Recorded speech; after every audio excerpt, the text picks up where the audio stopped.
नमस्कार साथियों, मेरा नाम Rajesh Kumar Meena, lecture electronics, Rajesh Pilot government polytechnic college Dausa. साथियों, आज मैं board of technical education Rajasthan के इलेक्ट्रॉनिक्स इंजीनियरिंग के थर्ड ईयर के power and industrial electronics syllabus का चैप्टर नंबर 6 का इंडक्शन हीटिंग जो टॉपिक है उसके बारे में थोड़ी सी जानकारी देंगे। साथियों, किसी भी इंडस्ट्री के लिए हीट बहुत इम्पॉर्टेंट पार्ट अदा करता है। इस इंडक्शन हीटिंग के अंदर या हीटिंग प्रोसेस के अंदर इलेक्ट्रिकल हीटिंग या इलेक्ट्रिकल एनर्जी को कन्वर्ट किया जाता है हीट एनर्जी में, यानी ये कन्वर्जन प्रोसेस है electrical energy to heat energy. अब उससे पहले आगे हम जब जो बात करें इंडक्शन हीटिंग के बारे में, उससे पहले मैं आपकी जानकारी थोड़ा सा हीट ट्रांसफ़र मोड के ऊपर करना चाहता हूँ। हीट ट्रांसफ़र मोड यानी हीट किस तरह से एक जगह से दूसरी जगह ट्रांसफ़र की जा सकती है। उसमें जो सबसे पहला प्रोसेस है वो है कंडक्शन का। कंडक्शन के अंदर हीट जो ट्रांसफ़र होती है वो एक एटम से दूसरे एटम के से ट्रांसफ़र होती है, यानी जहाँ हीट होती है वहाँ से एटमॉस्फेयर में जो एटम्स मौजूद होते हैं वो आपस में वाइब्रेट करके एक दूसरे को एनर्जी ट्रांसफ़र करते हैं, और ये जो एनर्जी होती है ये हीट की फॉर्म में होती है। इसे हम कंडक्शन प्रोसेस बोलते हैं। दूसरा होता है कन्वेक्शन प्रोसेस। इस कन्वेक्शन प्रोसेस के अंदर जो हीट ट्रांसफ़र होती है वो फ्लो के रूप में होती है। जैसे अगर ये हम बात करें, अगर ये जो ट्रांसफ़र है वो गैस की फॉर्म में होता है या फिर लिक्विड की फॉर्म में होता है। सिंपल एक कॉमन सा एग्जांपल है इसके लिए कि जब भी हम सर्दियों के दिनों में अलाव जलाते हैं तो अलाव जलाने के उपरांत हम अपना जो हाथ या शरीर को उस अलाव के सामने तापते हैं, तो वहाँ जो हमारे पास हीट आ रही है वो हीट आ रही है कन्वेक्शन मेथड से। तीसरा होता है रेडिएशन से। इसमें transfer of heat energy by means of photons in electromagnetic wave source, यानी जो एनर्जी है हीट एनर्जी का ट्रांसफ़र है वो फोटॉन्स की फॉर्म में होता है। दो तरह की चीज़ें होती हैं, फोटॉन्स एंड फोनॉन्स। तो यहाँ जो फोटॉन्स हैं उनकी वजह से हीट ट्रांसफ़र होती है। जो इंडक्शन हीटिंग क्या होती है, इसे हम अगर डिफाइन करें तो induction heating is the process of heating an electrically conducting object usually metals by electromagnetic induction through heat generated in the object by eddy currents. यानी हम दो मेटल्स लेंगे, एक कॉइल होगी, उस कॉइल के अंदर हम इलेक्ट्रिकल करंट फ्लो करवाएंगे। उस इलेक्ट्रिकल करंट की वजह से जो इलेक्ट्रोमैग्नेटिक करंट इंड्यूस होगा दूसरे मेटल के अंदर, जिसको हम हीट करना चाहते हैं, वेल्ड करना चाहते हैं, जिसको हम गर्म करना चाहते हैं, पिघलाना चाहते हैं, उसके ऊपर हम इस करंट का इलेक्ट्रोमैग्नेटिक इंडक्शन करेंगे। तो उसमें जो हीट जनरेट होगी वो हीट हमारे उस मेटल को या जॉब को गर्म करेगी, हीट प्रोड्यूस करेगी, और ये जो वर्क होगा ये एडी करंट्स की वजह से होगा। हम इस डायग्राम में अच्छे से देख सकते हैं कि एक कॉइल है, कॉइल के अंदर एक वर्क पीस है, हम उसके ऊपर जो कॉइल है उसमें अल्टरनेटिंग करंट फ्लो करवा रहे हैं, और वो वर्क पीस को अल्टरनेटिंग करंट एक मैग्नेटिक फील्ड जनरेट कर रहा है, और उस वजह से उसके अंदर वर्क पीस के अंदर मैग्नेटिक फील्ड जनरेट होने की वजह से इंड्यूस जो करंट हो रहा है उस वजह से एडी करंट प्रोडक्शन होता है, और जो वर्क पीस है वो गर्म हो जाता है, हीट हो जाता है। जो बेसिकली ये जो प्रोसेस है, इस प्रोसेस के अंदर जो वेरी बेसिक फंडामेंटल है हीटिंग का कि induction heating make use of I²R losses. यानी जब भी हम इंडक्शन हीटिंग करते हैं तो I²R लॉसेस हमारे आते हैं। उस I²R लॉसेस को हम यहाँ उन लॉसेस को हम यहाँ एज ए हमारा प्रोडक्ट हम उसे यूज़ करते हैं और उससे हम वर्क पीस को हीट करते हैं। साथियों, करंट दो तरह से हम एक मेटल से दूसरे में ट्रांसफ़र करते हैं। पहला होता है इंड्यूस्ड और दूसरा होता है अप्लाइड। अप्लाइड के अंदर करंट डायरेक्टली फिजिकल कांटेक्ट से हम मेटल के अंदर करंट फ्लो करवाते हैं, जबकि इंड्यूस के अंदर क्या होता है कि एक मेटल के अंदर हम करंट फ्लो करवाएंगे और जो दूसरा वाला मेटल है जिसके हमें इंड्यूस करवाना है वो उस फर्स्ट वाले मेटल के मैग्नेटिक फ्लक्स के फील्ड के अंदर उसको रखते हैं। तो इस तरह से जो सेकंड वाला जो वर्क पीस है उसके अंदर जो करंट है वो इंड्यूस हो जाता है। इसका जो बेसिक प्रिंसिपल है इंडक्शन हीटिंग का वो हमारा जो ट्रांसफार्मर होता है उसी की तरह है। ट्रांसफार्मर में साथियों क्या होता है कि एक प्राइमरी कॉइल होता है और एक सेकेंडरी कॉइल होता है। प्राइमरी कॉइल के अंदर हम करंट फ्लो करवाते हैं और सेकेंडरी कॉइल उस फर्स्ट कॉइल के प्राइमरी कॉइल के इलेक्ट्रोमैग्नेटिक इंडक्शन की वजह से सेकेंडरी कॉइल के अंदर में करंट फ्लो होने लगता है।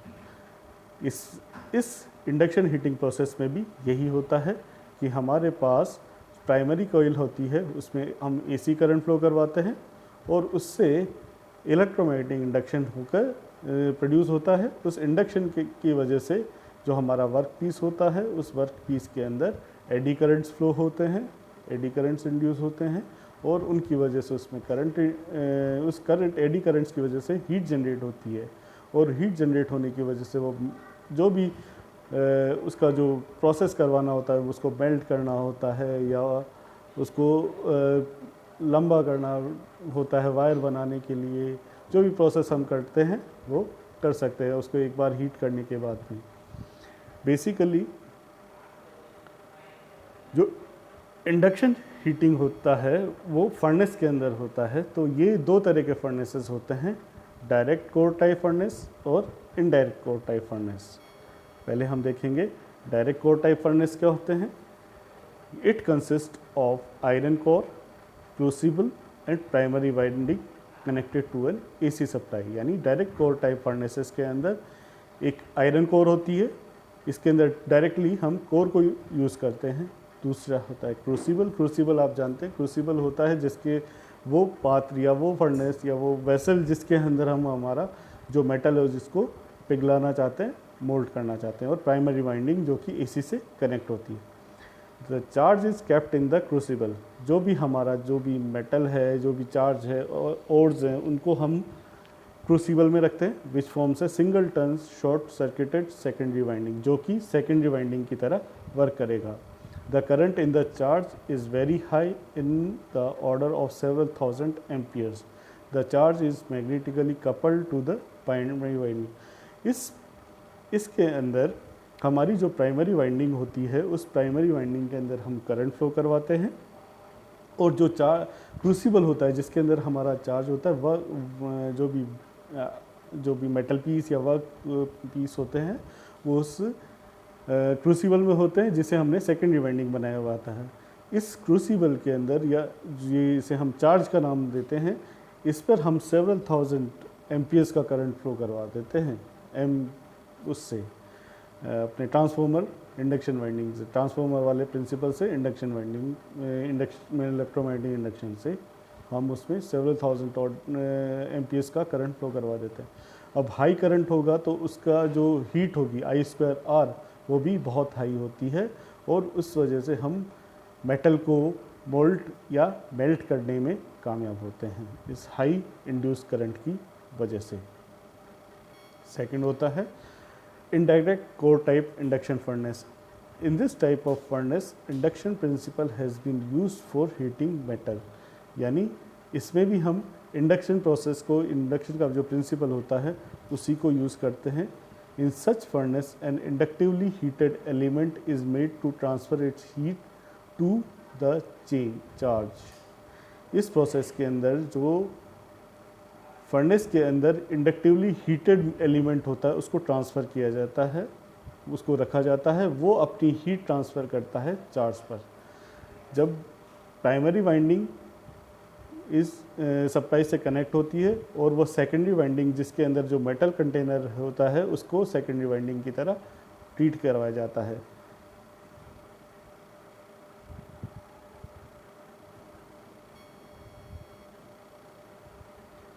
The temperature of the furnace can be controlled very effectively. The special alloys will lose its magnetic property at a particular temperature and the magnetic properties are regained when the alloy will cooled.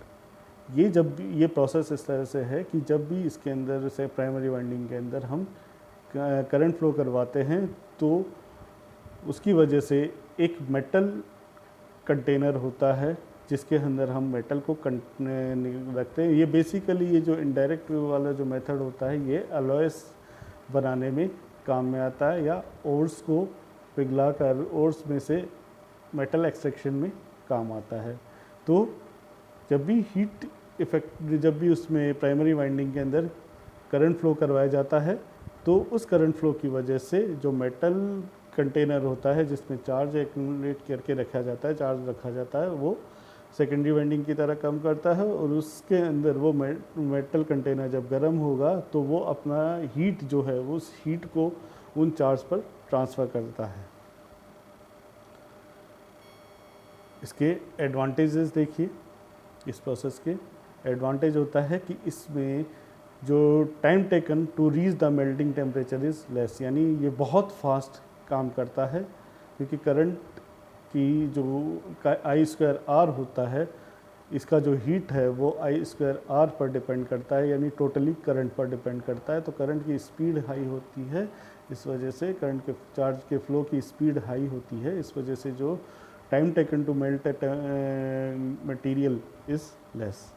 Second होता है accurate power control is possible, क्योंकि हम इसके अंदर जो भी heat है वो हीट हम प्राइमरी वाइंडिंग से सेकेंडरी यानी हमारे क्रूसिबल के अंदर करते हैं, तो हम इसकी हीट जो भी है उसको हम मेज़र कर सकते हैं, मेंटेन कर सकते हैं, क्योंकि बेसिकली I²R पर डिपेंड करता है और I जो है वो करंट हमारा प्राइमरी वाइंडिंग के अंदर जो करंट फ्लो करता है उसके अकॉर्डिंग, उसके प्रोपोर्शनल ही हमारे सेकेंडरी या क्रूसिबल के अंदर करंट फ्लो करेगा, तो उसको हम आसानी से मैनेज कर सकते हैं।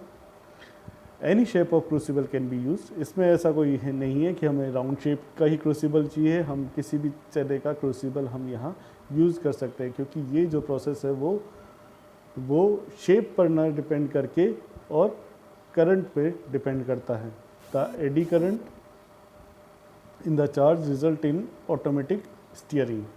जो एडी करंट बेसिकली हमारे सरफेस पर सर्कुलरली मूव करते हैं, तो उस सर्कुलर मोशन में मूव करने की वजह से ये जो एडी करंट से ये अपने आप ही इस जो हमारा वर्क पीस होता है उस वर्क पीस को स्टीयर करने में यानी घोलने में कामयाब होता है। तो एडी करंट्स इटसेल्फ ही उस चार्ज को ऑटोमेटिकली स्टीयर करते रहते हैं।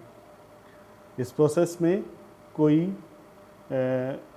जो भी हीटिंग है वो जनरेट होती है थ्रू करंट, तो इसलिए ये डर्ट और स्मोक और नॉइस फ्री होता है। इसको लगाने की कॉस्टिंग भी लेस होती है। डिसएडवांटेजेस, जो प्रोसेस होता है इंडक्शन हीटिंग का वो थोड़ा सा कॉम्प्लेक्स होता है, क्योंकि इसमें जो फर्नेस डिज़ाइनिंग का काम है ये थोड़ा सा कॉम्प्लेक्स प्रोसेस होता है। The cost of input is relatively high. Interchangeability and adaptability of induction coil is poor. यानी हमारे पास इसको इनपुट्स के लिए जो कॉस्ट है वो हाई होगी और किसी प्रोसेस से। उसके अलावा हमारे पास जो इंडक्शन कोयल्स जो यूज़ करते हैं उनकी भी अडेप्टेबिलिटी और इंटरचेंजेबिलिटी नहीं होती है या पुअर होती है। It can be used for some complex shape of the work piece. ये हमारे पास लिबर्टी तो देता है कि हम किसी भी तरह के क्रूसिबल्स यूज़ कर सकते हैं, लेकिन कई बार कई विशेष रूप के जो वर्क पीसेस होते हैं, कॉम्प्लेक्स शेप के जो वर्क पीसेस होते हैं, उस पर हम इसे प्रॉपरली यूज़ नहीं कर पाते हैं। एप्लीकेशन बहुत इम्पॉर्टेंट है, कोई भी चीज़ अगर हम ये डिज़ाइन कर रहे हैं, बना रहे हैं, तो उसकी एप्लीकेशन हमें पता होना चाहिए। सबसे पहली एप्लीकेशन है फर्नेसेस में। फर्नेसेस यानी भट्टीवाद भट्टियाँ, जो इंडस्ट्रीज़ में भट्टियाँ जो लगती हैं हीटिंग के लिए, चाहे किसी भी तरह की हीटिंग करवानी हो, तो उन हीटिंग्स के लिए हम ये यूज़ कर सकते हैं। दूसरा होता है वेल्डिंग। वेल्डिंग प्रोसेस हम सब अच्छी तरह से जाते हैं कि दो मेटल्स को वेल्ड करने के लिए वेल्डिंग में हम इसको इंडक्शन हीटिंग को यूज़ कर सकते हैं। कुकिंग, घरों में इंडक्शन कुकर्स का नाम सबने सुना है, इंडक्शन स्टोव्स जो हम लोग यूज़ करते हैं उसमें यही प्रोसेस होता है। ब्रेजिंग, सीलिंग, ये मैकेनिकल प्रोसेसेस हैं जो, और हीट ट्रीटमेंट, ये जो प्रोसेसेस हैं ये मैकेनिकल इंडस्ट्रीज़ के प्रोसेसेस में यूज़ होता है। प्लास्टिक प्रोसेसिंग में भी हम इसको यूज़ करते हैं। थैंक्स।